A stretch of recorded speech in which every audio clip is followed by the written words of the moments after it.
Olá, seja muito bem-vindo ao canal 7 de Teologia, aqui é o pastor Sérgio Lenz e hoje, mais uma vez, vamos dar sequência ao nosso estudo no livro de Salmos. Então já pegue a sua Bíblia e vamos juntos acompanhar esse estudo maravilhoso.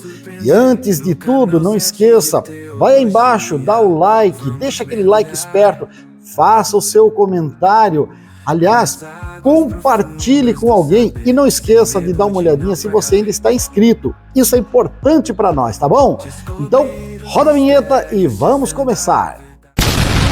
Nessa jornada rumo à evolução, 7 de teologia, nosso coração em devoção, em devoção.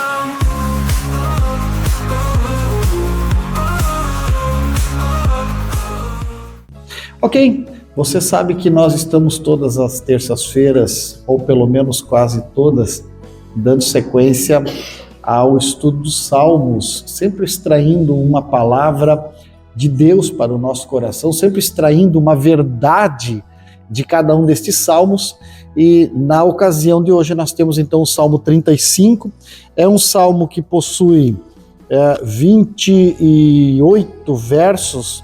Então, para não ficar muito longo demais, nós vamos ler apenas alguns versos que são verso 13, 14 e 15 do Salmo 35, diz: "Quanto a mim, porém, estando eles enfermos, as minhas vestes eram de pano de saco. Eu afligia minha alma com jejum e em oração me reclinava sobre o peito. Portava-me como se eles fossem meus amigos ou meus irmãos. Andava curvado de luto como quem chora por sua mãe. Quando, porém, tropecei, eles se alegraram e se reuniram.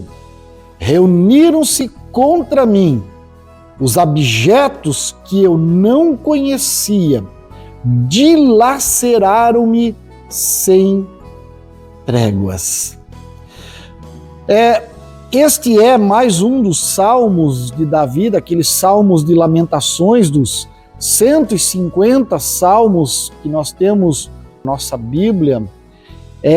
60, quase a metade, são salmos de lamentações.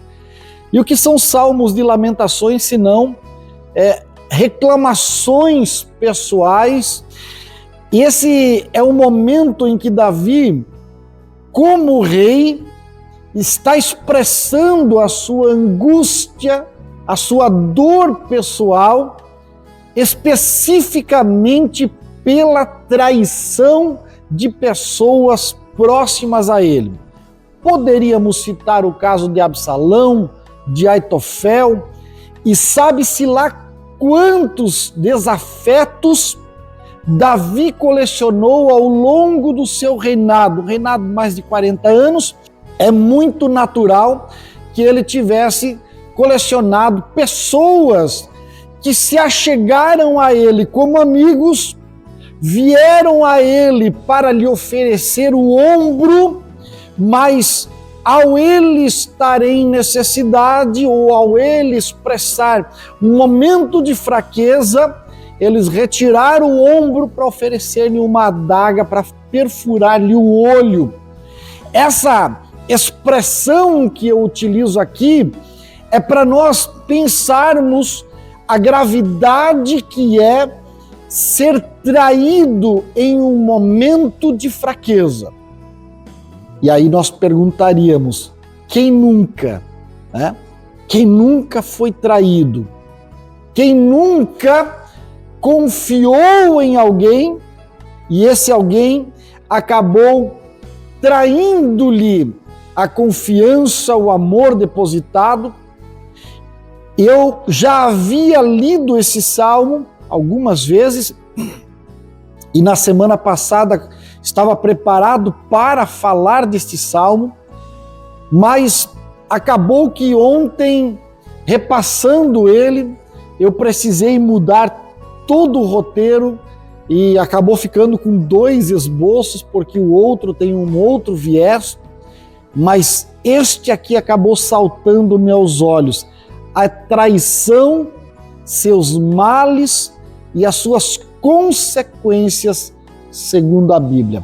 Porque você percebe que Davi começa esse salmo já pedindo, fazendo um clamor: contende, Senhor, com os que contendem comigo, peleja contra os que contra mim pelejam. Aí, no meu coração ficou uma dúvida, porque via de regra, nós hoje, no século XXI, que moramos no Brasil, no Ocidente, que somos protegidos por lei, que vivemos uma vida relativamente boa e pacífica, nós não temos tantos inimigos como aqueles que o Salmo 35 e outros salmos de lamentações oferecem para nós. Às vezes eu escuto alguns jovens pregadores empolgados, candidatos a profetas, dizer: eis que há muitos que querem o teu mal, que querem te puxar o tapete. E não tem tantos assim.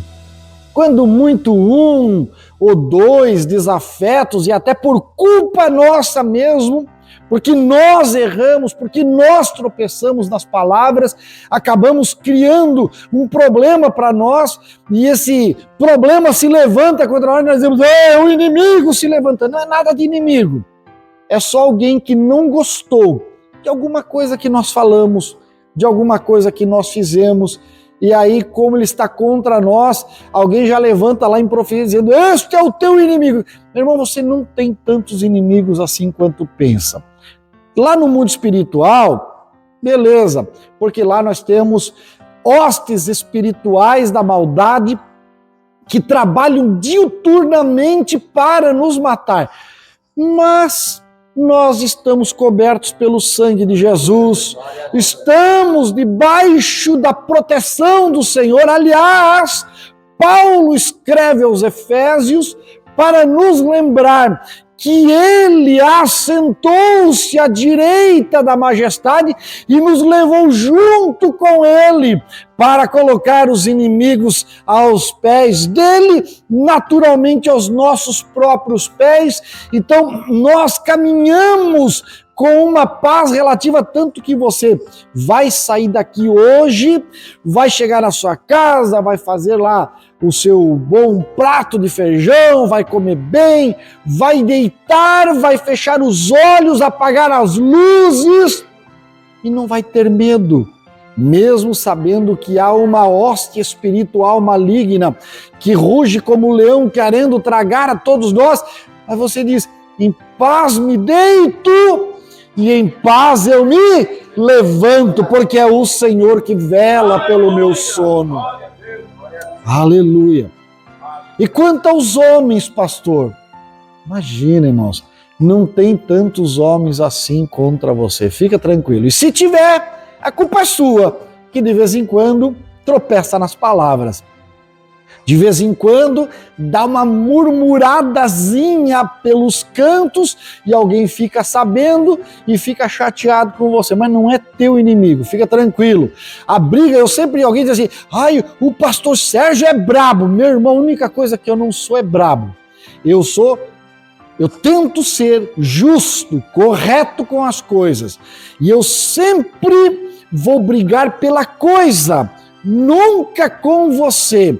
Nunca você vai me ter como teu inimigo, até porque eu não vi nenhum lugar das Escrituras que permitam que inimigos entrem no céu. E eu garanto que eu quero entrar no céu. E se você se garante também, nós nunca vamos entrar brigados inimigos. Nós vamos lá como amigos, como irmãos que lutaram pela causa, lutaram pelo reino, lutaram pela coisa, brigaram pela coisa, mas andaram de mãos dadas para o reino dos céus. Aleluia. Então, a traição, meu irmão, ela é uma quebra da confiança. Ela é terrível, porque você deveria guardar tudo para você. Seus sentimentos, seus sonhos, seus pensamentos, seus desejos. Mas você é humano. Você nasceu no Brasil, você é latino. Você gosta não só de falar bastante, mas de tocar, de sorrir, de sentir, de dividir. E esta nossa característica, ela dá margem não só para a quebra da confiança, mas até para um processo de deslealdade.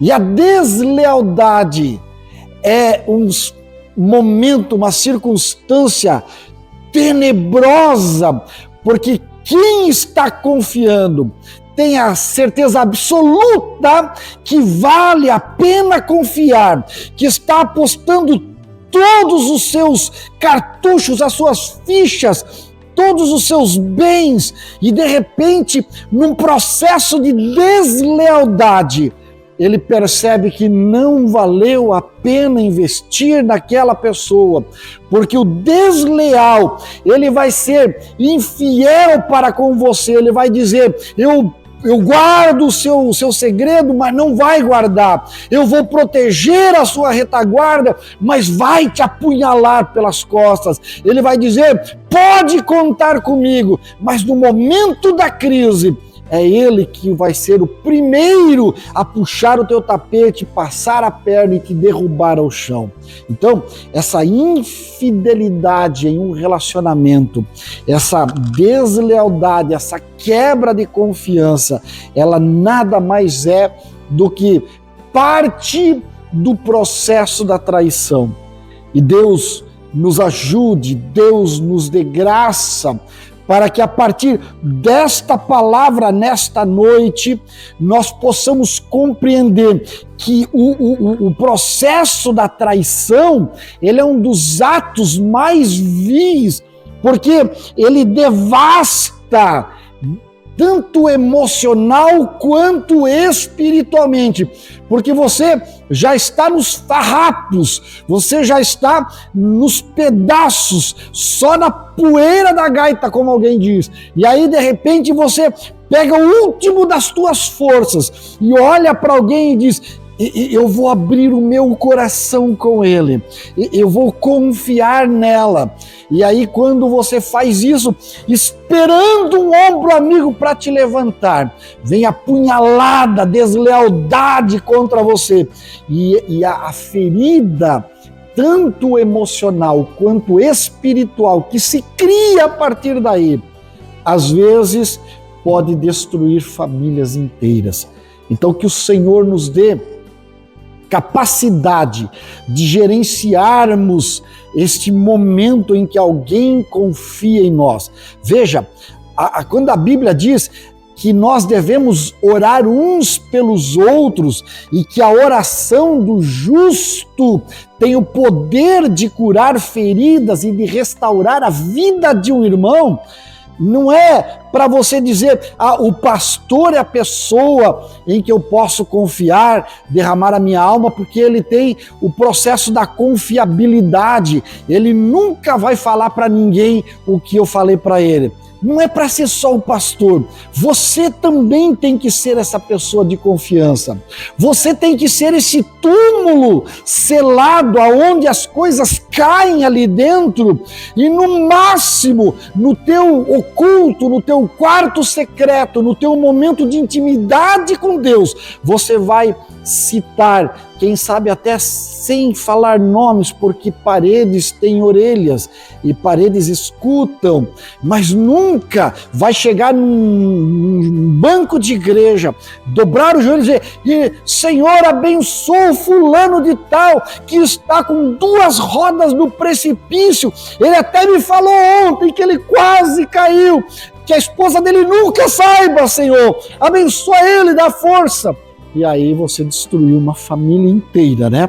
Então, cuidado, porque a traição, ela destrói relacionamentos e vai gerar feridas profundas. Você acha que é brincadeira? Eu estava muitos anos em uma igreja servindo a Deus, e o líder desta igreja, foi chamado madrugada porque deu um alvoroço. E você sabe como é comunidade, né? Todo mundo morando pertinho do outro. Deu um alvoroço, mas ninguém sabia o que tinha acontecido. 3 horas da manhã o líder foi lá, orou e tal, as coisas se acalmaram. E passou alguns dias, o líder vai para a sua mensagem, exemplificando a sua mensagem, diz: alguns dias atrás eu fui chamado em um lugar, não vou dizer aonde, para resolver um problema, 3 horas da manhã. E todo mundo já sabia. E aí falou o que tinha resolvido lá. Quer dizer, ele simplesmente jogou fora uma família inteira, porque a vergonha daquela família, esse processo de deslealdade, foi muito terrível. Bom, a Bíblia vai trazer para nós, não só aqui no Salmo, mas muitos, inúmeros exemplos de traição com os seus males, que vale a pena nós pararmos para meditar. O grande, para mim, o primeiro ato de traição, nós vamos encontrar lá no livro do Gênesis. Adão e Eva foram os primeiros, porque Deus havia dado uma ordem clara para eles, para que eles não cedessem à tentação de participar daquela árvore do conhecimento do bem e do mal. Eles poderiam comer da árvore da vida eterna, mas aquela específica não. E o que você percebe no texto? Que eles fizeram assim, patavinas para Deus. Eles foram lá, cederam à tentação, tudo que a serpente falou para eles fizeram. Qual é a grande consequência desta traição à confiança de Deus?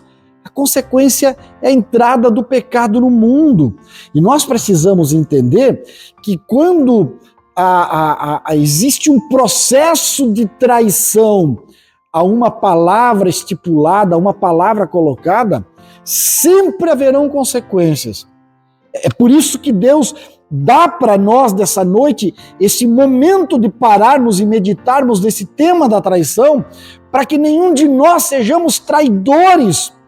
Porque você diz, o traído será devastado emocionalmente.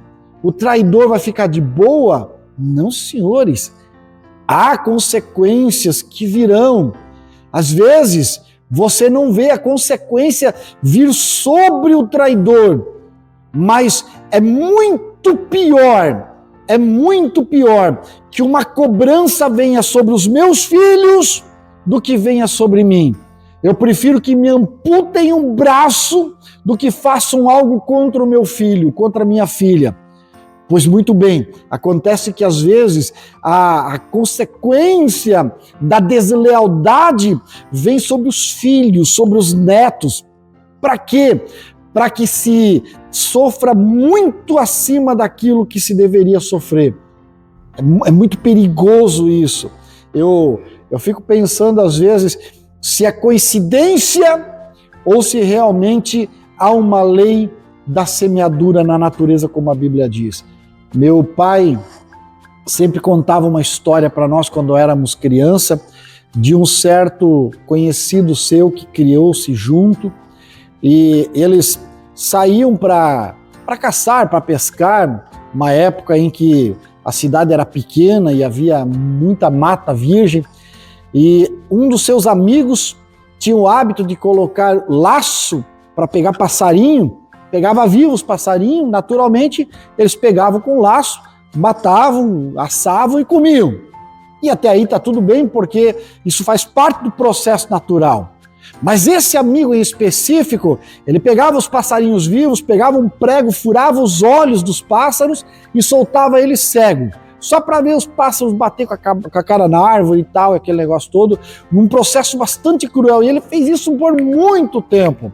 Mesmo os seus amigos dizendo, não faça isso é crueldade, então mata de uma vez, a gente traz aí, a gente bota na fogueira, come. Mas ele dizia, eu tenho prazer em fazer isso, prazer em trair a natureza bela, prazer em causar dor.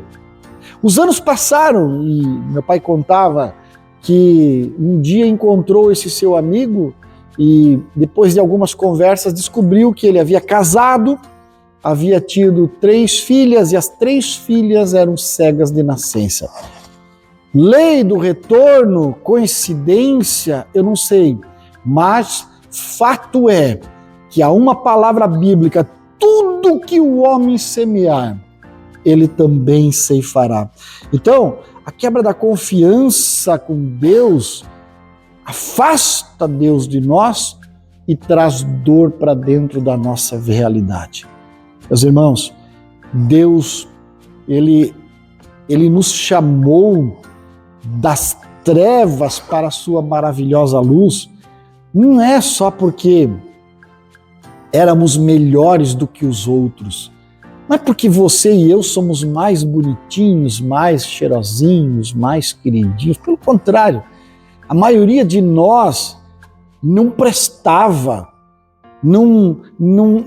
por nós mesmos nós não merecíamos nada. Todos éramos condenados ao inferno. Todos caminhávamos a passos largos para a perdição. Mas a graça se nos apresentou e nós abrimos o coração e Ele nos aceitou e nos puxou para dentro do seu reino. E isso não nos torna melhores dos que os que estão lá fora, não, pelo contrário. Isso nos torna muito mais responsáveis. Deus conta conosco de uma forma diferenciada. O mundo jaz em treva, o mundo chora lágrimas de tristeza, o mundo sofre dores de angústia por não saber, não ter uma resposta para o coração que está quebrantado. Mas eu e você, nós recebemos a paz de Jesus, nós somos templo do Espírito Santo, nós temos a graça de Deus em nós, e Deus nos colocou isso, não é para nós colocarmos isso em cima de uma prateleira e dizer vai ficar ali graça de Deus, vai ficar ali bondade de Deus, vai ficar ali paz de Deus, é para exercermos. O sal só tem valor se ele for lançado na panela. A panela é este mundo. Aqui tem uma panela de pressão, ali tem uma frigideira, lá tem uma caçarola, não importa. O mundo está fervendo, mas você e eu, nós temos a palavra da reconciliação. Deus conta conosco. Aleluia. E essa fidelidade que Deus tem para comigo, às vezes pergunto para Ele: Senhor, o que é que tu viu em mim, Senhor? Aliás, o que é que tu continua vendo em mim para me permitir estar aqui? Não, Senhor, eu sou muito cheio de erro, muito cheio de falha. E parece que ouço o Espírito Santo dizendo: sim, eu conheço as tuas falhas, mas ser fiel até a morte, e dar-te-ei a coroa da vida. Fidelidade. Deus não quer traidores no seu reino, Ele quer gente fiel, gente que tem propósito, gente que quer estender a mão, gente que quer ir até o fim, porque no fim receberemos uma coroa. Aleluia! Bom, começamos lá na traição do primeiro homem e vamos falar da traição do último homem. Quem foi o último homem a trair naquele tempo antes da graça? Judas Iscariotes. Aliás, se você ainda não adquiriu o meu livro Eu, Judas, já está em todas as bancas, pode nos procurar que eu tenho para fornecer ainda alguns exemplares. Mas Judas foi um dos 12 do colégio apostólico. Se o mundo inteiro tivesse que fornecer todos os seus crentes para um teste, Judas fazia parte desse mundo inteiro que era composto de 12. Tinha uma porção de seguidores. Depois, inclusive, do evento de Pentecoste, se somaram muitos com algumas pregações. Mas o começo de tudo era 12 que estavam com ele. O mundo inteiro de gente fiel era resumido em 12.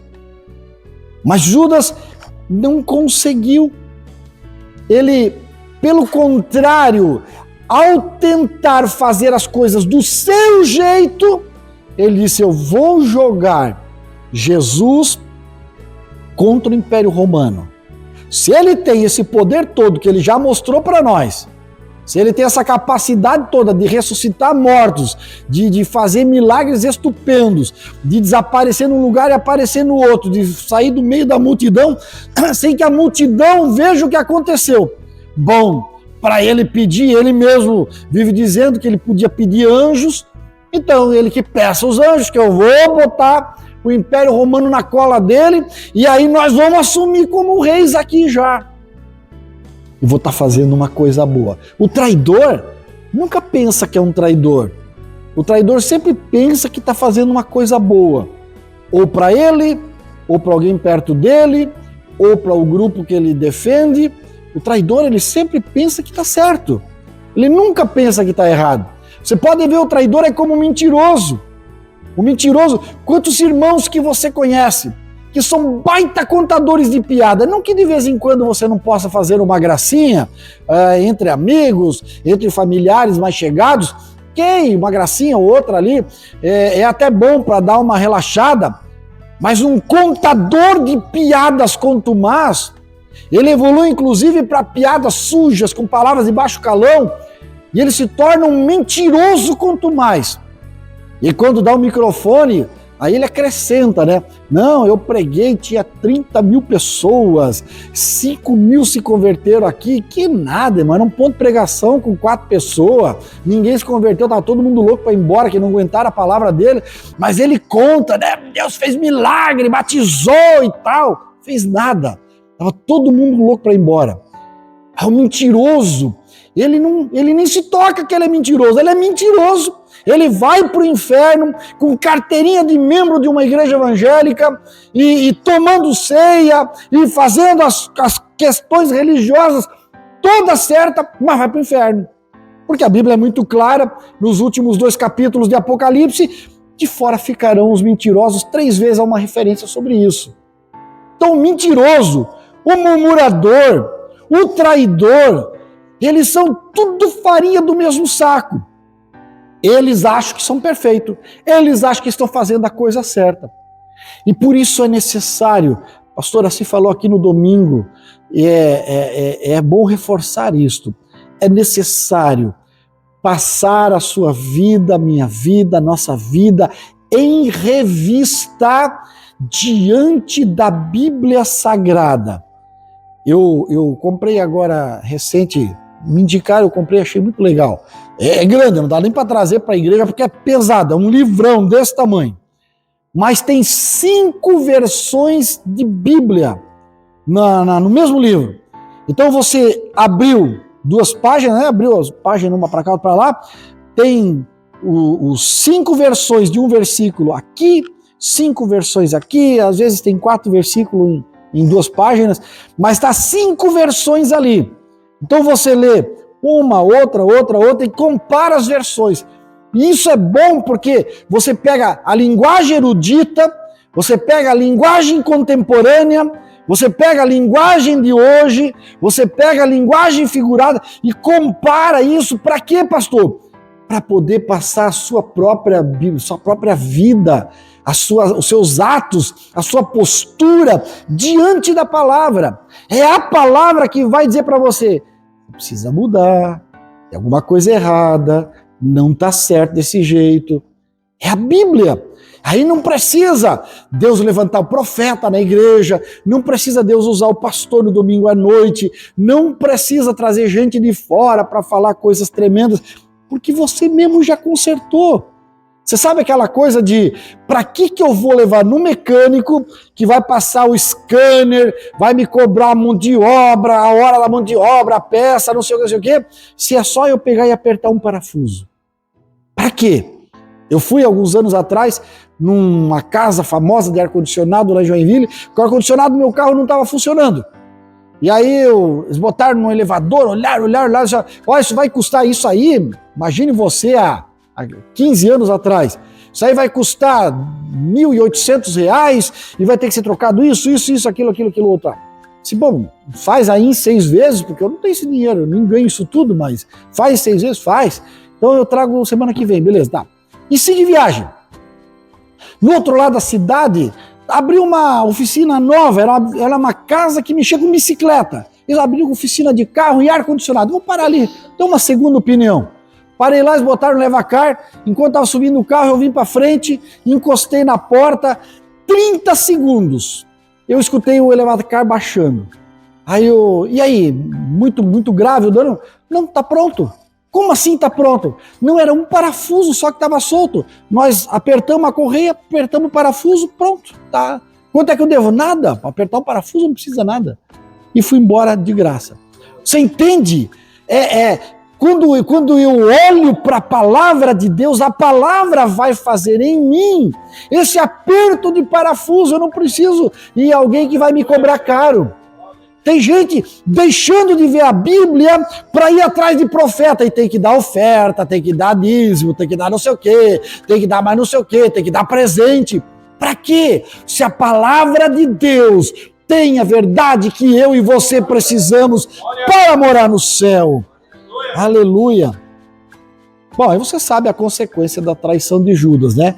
Jesus foi preso, foi crucificado, ele, tomado pelo remorso, vai e se enforca, né? E termina a sua vida. Então, não adianta buscar o remorso por coisas que fazemos ou falamos contra alguém. Não adianta. Tem que ir lá e acertar com a pessoa.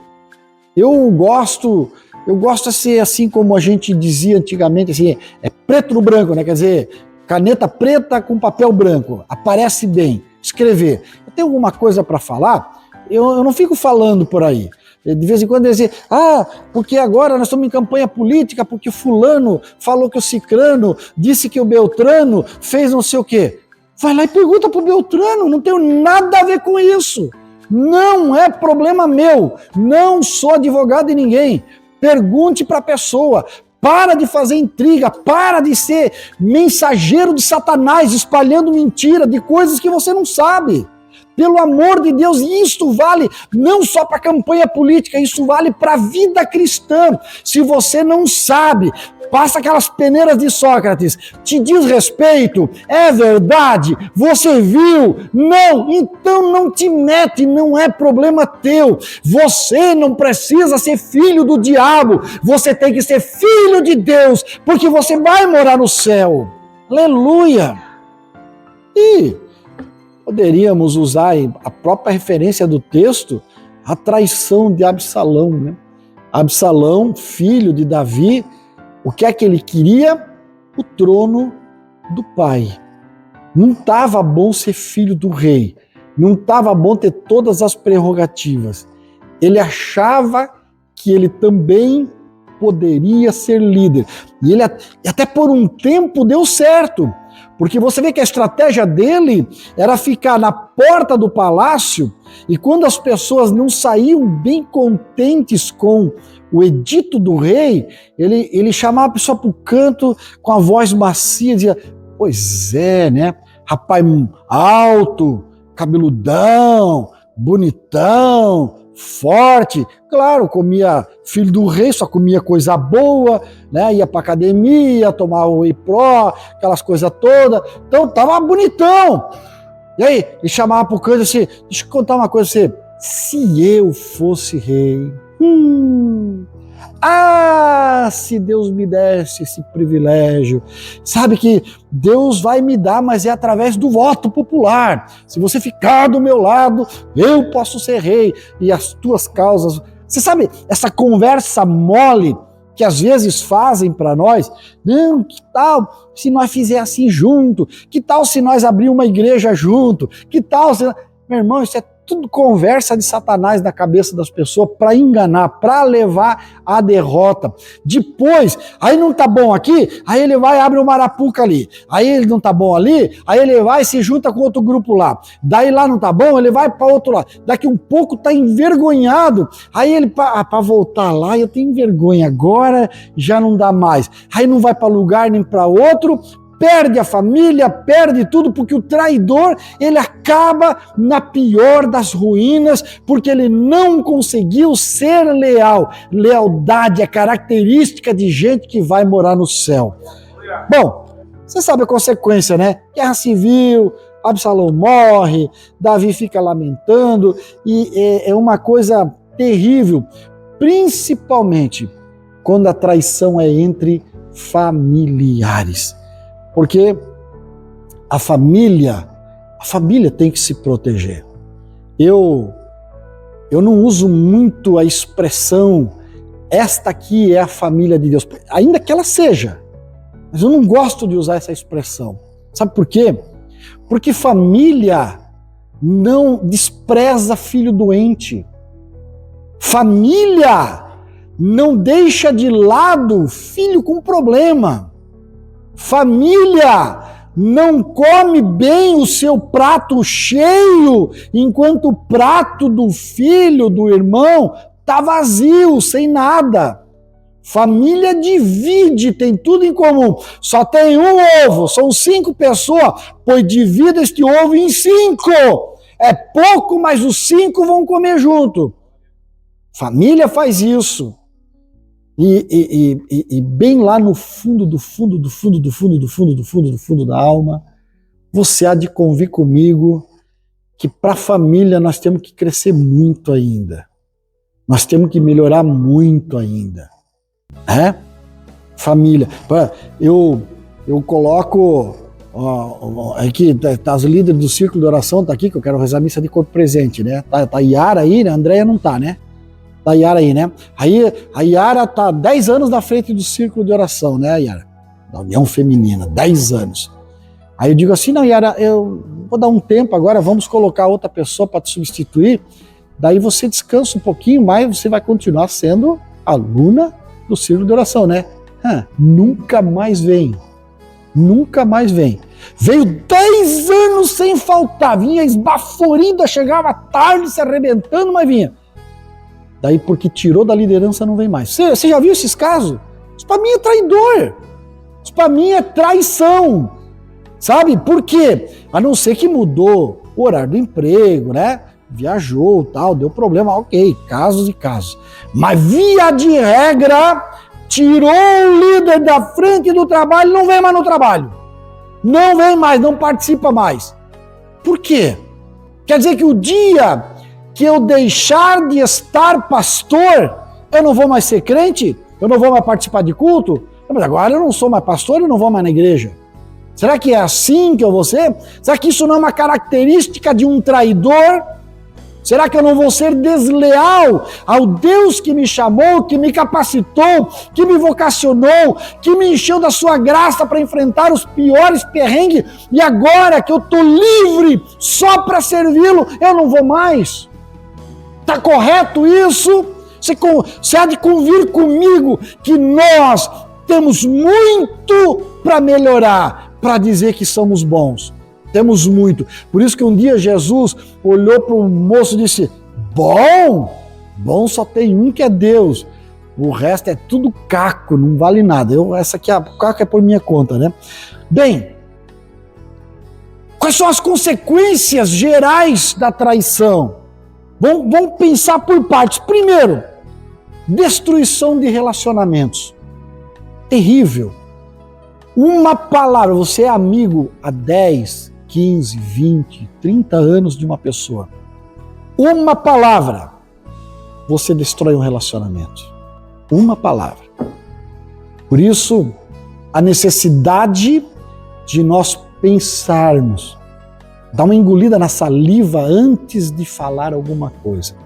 Porque uma palavra destrói relacionamentos. A traição, ela corrói a confiança a tal nível que destrói amizade, família, casamento, igrejas inteiras.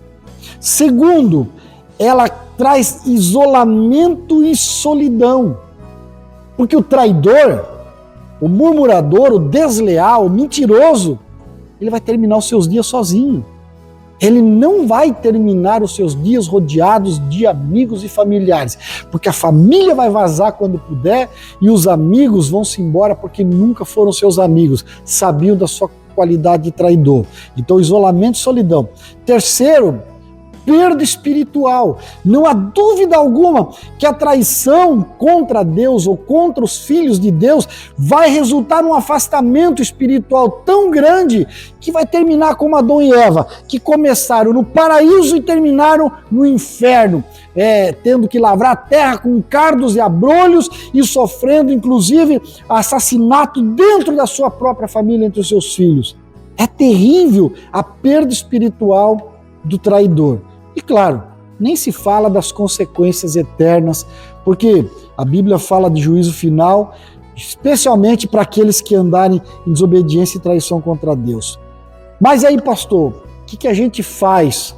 Bom, Davi, ele clamava a Deus porque ele não entendia ainda o processo da graça. É o Abacuque, anos depois de muito sofrimento, que vai dizer: o justo viverá pela fé. Começa a iniciar a ideia do processo da graça. Mas eu e você, nós temos o grande, o maravilhoso, perfeito exemplo do relacionamento entre Jesus e Pedro. Pedro era o amigo íntimo de Jesus, do círculo mais íntimo. Ele e João estavam sempre ao lado com Tiago de Jesus. E Pedro, ele não só negou Jesus, mas ele negou praguejando, falando palavras de baixo calão. Era caso para o Pedro dar uma corridinha lá e ver se eles não tinham tirado ainda a corda do Judas e aproveitar a mesma corda. Mas o Pedro, eu gosto do sanguíneo, eu sempre gostei de me relacionar com pessoas sanguíneas, porque o sanguíneo ele explode, ele chuta a tua canela, ele te puxa o cabelo, ele te dá empurrão, ele te xinga. 2 minutos depois, ele está te abraçando e te beijando. Passou a explosão de fúria dele, ele já está tudo bem, já está te pedindo perdão, está chorando teu ombro. E o Pedro é isso. E Jesus, conhecendo Pedro e os seus companheiros, ele diz: quando essas coisas que eu estou falando que vão acontecer com o Filho do Homem acontecerem, vocês vão lá para Galileia, que eu vou estar lá esperando. Jesus deixa a agenda aberta antes de tudo acontecer.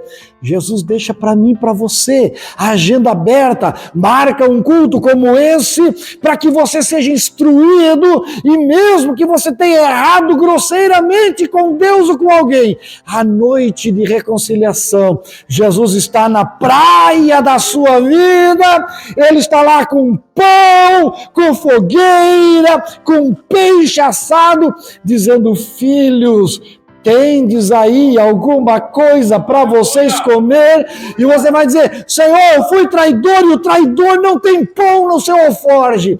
Então ele diz: vem aqui, eu tenho pão e tenho peixe assado e fogueira para se secar das tuas vergonhas, para que você seja restaurado. Esse é o Jesus que eu e você servimos. Uramandalabachai, aleluia. A esperança, há perdão, há restauração quando há arrependimento sincero. Meus irmãos, não temos dúvida que traição é um pecado terrível, gravíssimo, que causa dor e destruição, tanto para quem é traído como para quem trai. Mas onde abundou o pecado, superabundou a graça. E nós não temos um advogado que não possa compadecer-se das nossas misérias, mas antes ele é advogado maior, está lá com o seu sangue para nos defender e para nos restaurar e dizer: pode vir que eu te perdoo e que eu te ensino a andar comigo mais uma milha. Amém, queridos? Deus te abençoe. Fique com esta palavra. Continue confiando em Deus, porque Ele ainda é o maior, o melhor e o mais fiel companheiro.